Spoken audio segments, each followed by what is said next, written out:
Eu sou Mário Persona e essas são as respostas que eu dei aos que me perguntaram sobre a Bíblia. Bom, chegamos então no capítulo 5 de 2 Coríntios.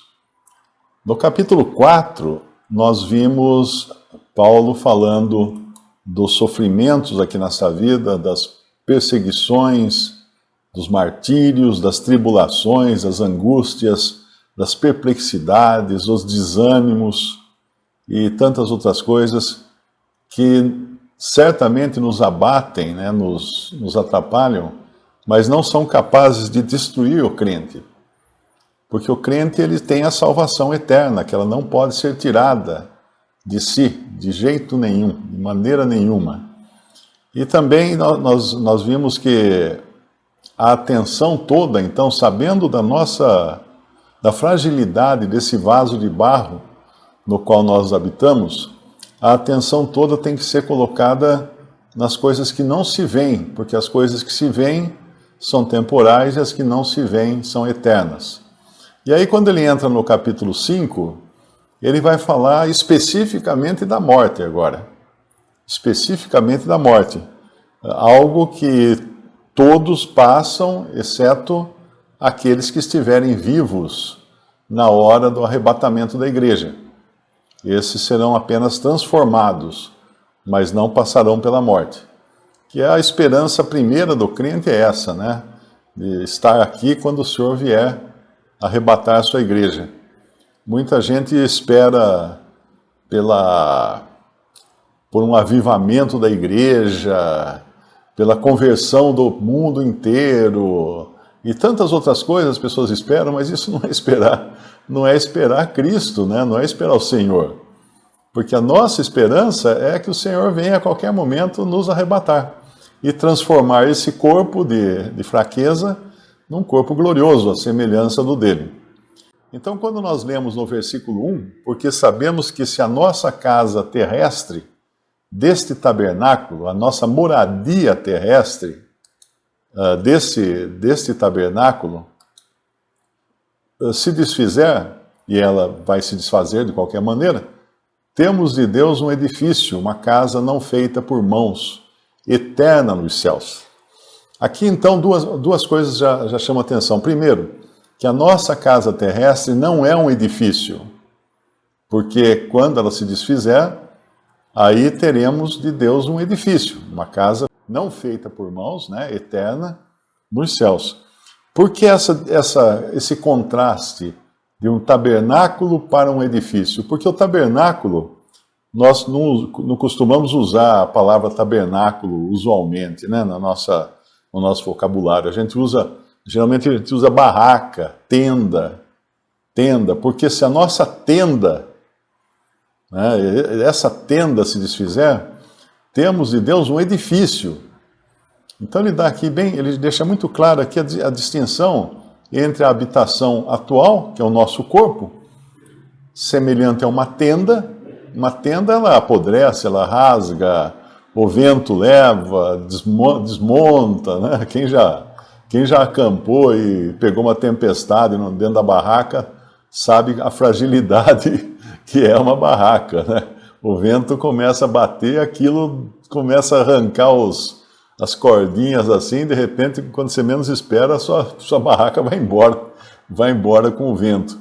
Então, esse corpo aqui, essa morada, essa habitação nossa aqui, provisória, é uma barraca, é uma tenda, é uma coisa tipo feira, que monta e desmonta, né? A feira, nenhum feirante constrói uma loja de tijolos e cimento e telhas na feira. Ele chega bem de madrugada, arma a sua barraca, vende as coisas lá, aí desarma a barraca, põe tudo lá na Kombi, na caminhonete dele e vai embora. E assim é a vida do cristão aqui nesse mundo. Nós estamos morando num corpo que é uma barraca, que é uma tenda. Então, sabendo disso, nós não podemos ficar temerosos, né? Porque temos enfermidades, temos doenças, temos fazer o quê? Hoje eu recebi 2 notícias de um irmão que está com câncer e de uma irmã que vai ter que passar por cirurgia também, cirurgia grande. Então são situações que já vêm até com a idade, os dois são idosos, né? Mas que nós não temos como evitar. Nós só temos que agradecer ao Senhor por termos um edifício, termos de Deus um edifício, uma casa não feita por mãos, eterna nos céus. E aí, por isso que ele fala, por isso também gememos, desejando ser revestidos da nossa habitação que é do céu. Se todavia, estando vestidos, não fomos achados nus. Então, a primeira coisa que nós temos que nos conscientizar é que a nossa permanência aqui é provisória e é precária. É precária. Se você acha que vai passar a vida na academia e manter sempre o seu corpo saudável e tudo certinho, barriga de tanquinho, não, pode se conscientizar que ele vai se deteriorando. Nós temos uma vida que vai até os 30 anos, quando as nossas células são produzidas, o nosso corpo ele troca de células. A cada 7 anos, nós temos praticamente um outro corpo.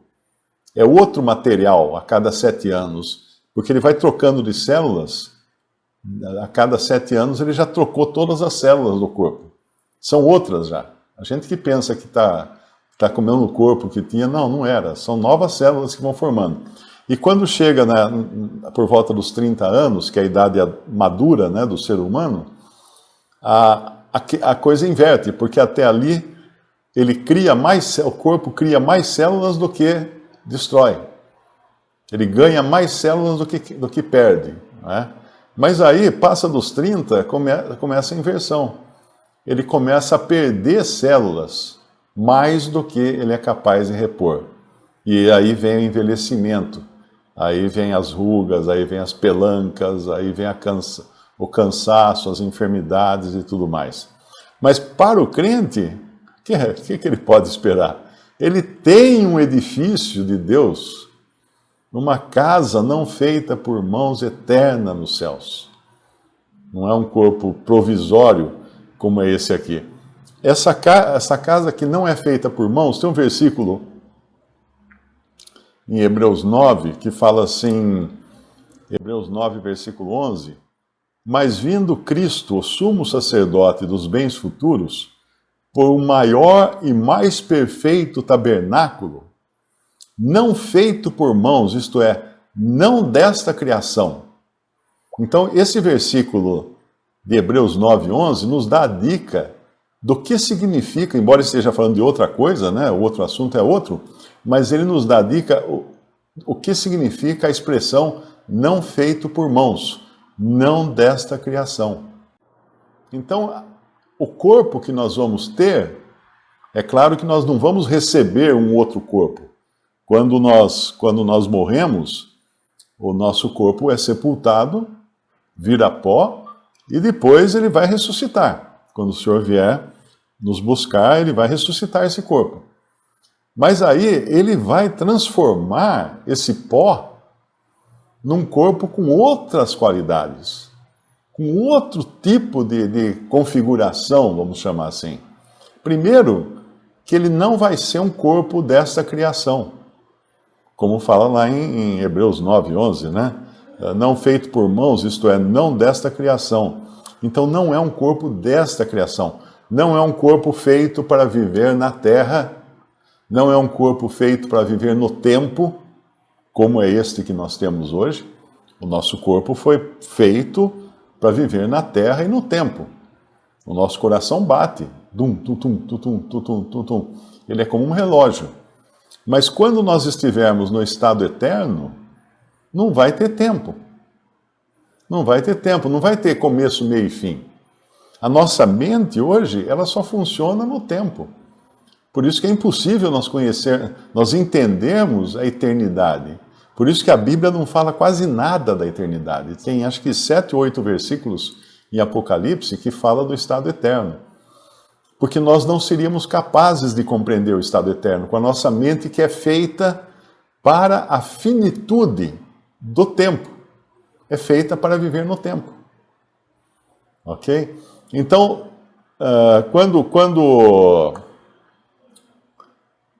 quando nós recebemos esse corpo remodelado, vamos chamar assim, né, na ressurreição, ele não vai mais estar sujeito à doença, ao envelhecimento, à morte. Ele vai existir para sempre no nosso lar celestial. Para sempre. Nós temos uma morada eterna, uma casa feita por mãos eterna nos céus. Que casa é essa? Esse corpo renovado, transformado, feito à semelhança do corpo do Senhor Jesus na ressurreição. Isso é o que nos aguarda. Quando que nós vamos receber esse corpo? Não é? Como que é o processo? Bom, a primeira coisa é que se nós morrermos, e nós podemos falar esse ser, né? Nós podemos colocar na condicional, porque o cristão tem a opção, né? Não que caiba a nós, mas ele tem a opção de não morrer, caso o Senhor Jesus volte antes. Mas se nós morrermos, nós teremos o nosso corpo será sepultado, como acontece com todo ser humano, estaremos no sono da morte. Muito importante entender aqui que a Bíblia fala dos que dormiram, ela se refere aos crentes que morreram. Quando não é um crente, fala os que morreram. Então, os crentes que morreram são chamados aqueles que dormem. Mas ela está se referindo apenas ao corpo. Tem algumas religiões aí que pregam o sono da alma. Diz que a pessoa morre e entra numa espécie de coma profundo e nunca mais vai acordar, a não ser no dia da ressurreição. Ora, isso nega o que o Senhor falou para aquele ladrão, né? Hoje estarás comigo no paraíso. Hoje, o que a gente iria entender nessa passagem? Que o malfeitor na cruz ia ficar dormindo no paraíso, perto do Senhor? O Senhor não está dormindo no paraíso. O Senhor foi colocado no sono da morte, porque foi colocado na sepultura, o seu corpo foi colocado no sono da morte, e 3 dias depois, o que aconteceu? O seu espírito e a sua alma se juntaram ao seu corpo na sepultura e ele saiu. Ele saiu do sono da morte, saiu vivo, ressurreto. Então nós teremos o nosso corpo sepultado. O corpo vai estar num torpor, vamos dizer assim, dormindo, porque não vai ter sensações nenhuma mais. O corpo vai virar pó. Mas a alma e o espírito, no momento em que nós sairmos aqui do nosso corpo, aqui dessa terra, nós entraremos na presença do Senhor. Muito importante entender isso. Um cristão, ele fecha os olhos aqui nesse mundo e ele abre os olhos num outro mundo. Ele abre os olhos na presença do Senhor no céu. Muito precioso isso, né? Nós entendermos que não tem escala, é um voo sem escala. É um voo sem escala, da terra para o céu. Não tem purgatório. Não tem purgatório. Mas e os pecados que não foram ainda? Um cristão, um crente em Cristo, um salvo por Cristo, ele teve todos os seus pecados perdoados. Todos. Mas aquele que eu nem lembrava, também está na lista, porque a gente esquece. Quantos pecados nós temos? Às vezes as pessoas me perguntam, mas Mário, eu tenho que confessar. Como é que eu vou confessar todos os meus pecados se eu não lembro? Amigo, Deus sabe que você não lembra. Ele conhece todos. Então, no momento que você confessar a Cristo todos os seus pecados, ele vai escrever todos lá e pronto, resolvido o seu problema. Presentes, passados e futuros. Todos. Então, estando assim justificados, temos paz com Deus por meio de nosso Senhor Jesus Cristo, fala lá em Romanos. Então, o nosso espírito e a nossa alma vão imediatamente para a presença do Senhor. Nosso espírito é aquilo que nós temos de mais nobre, mais elevado na criação, é o espírito do homem. Nenhum animal tem espírito. Nenhum animal tem espírito.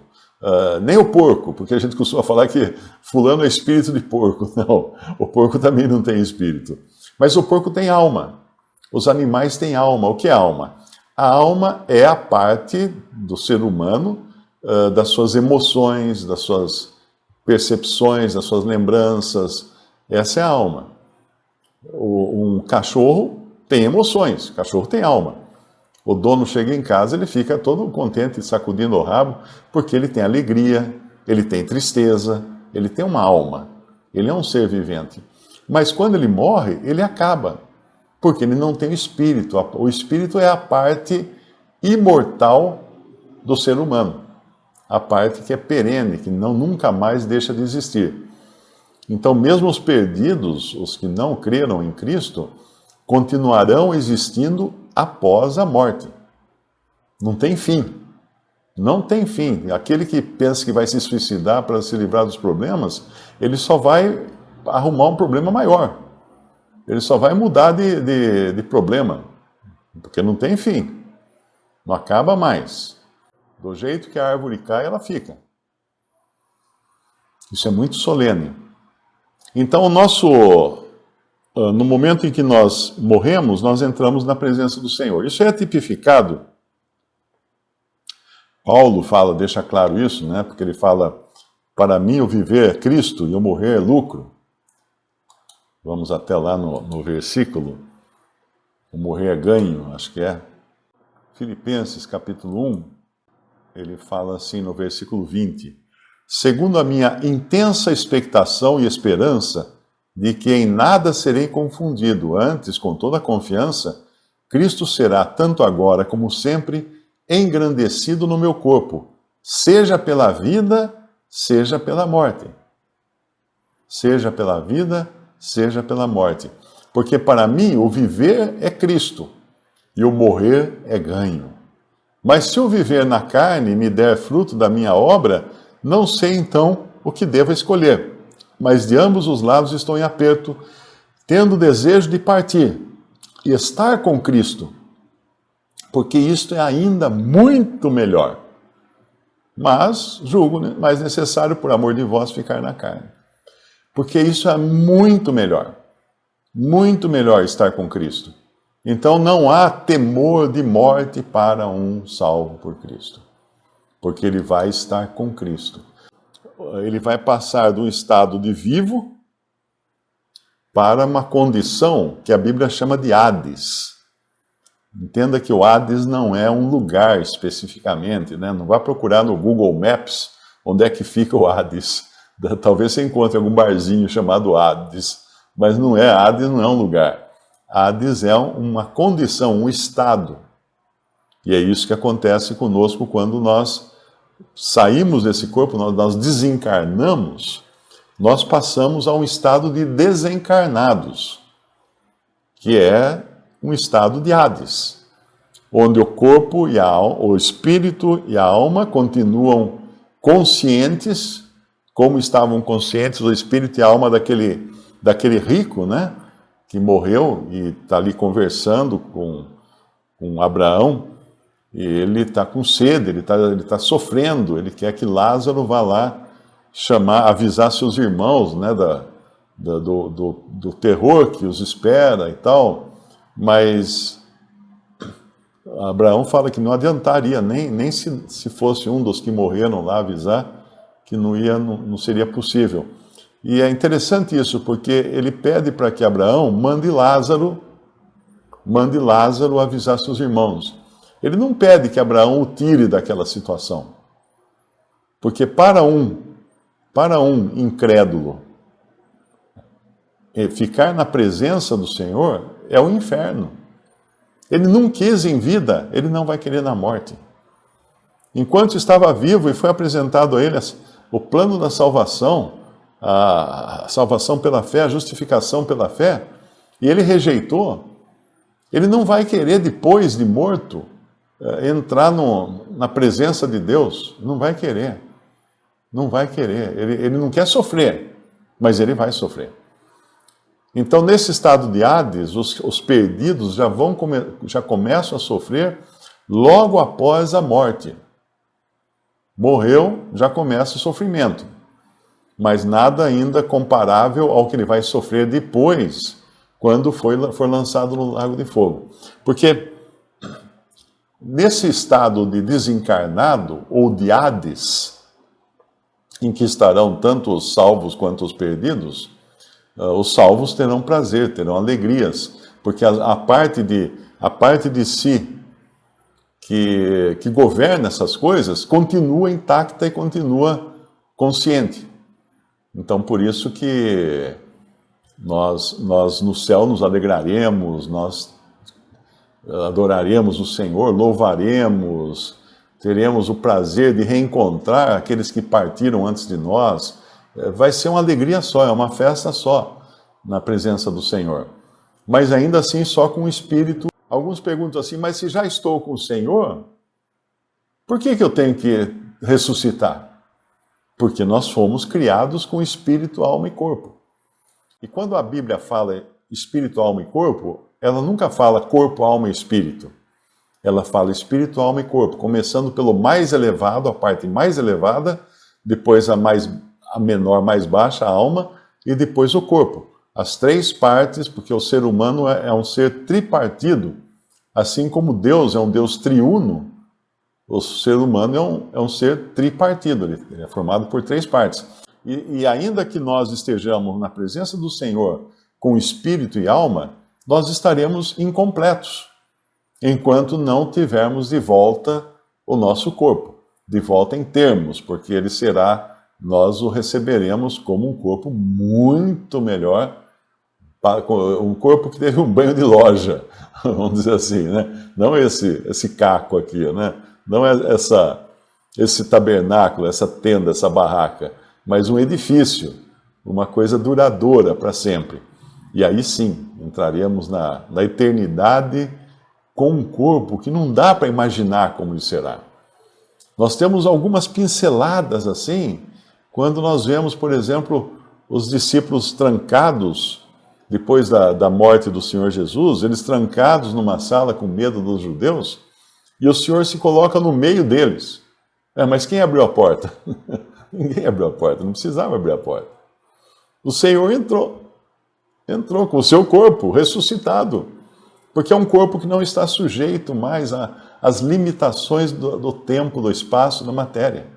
Como é que ele saiu da tumba, do túmulo?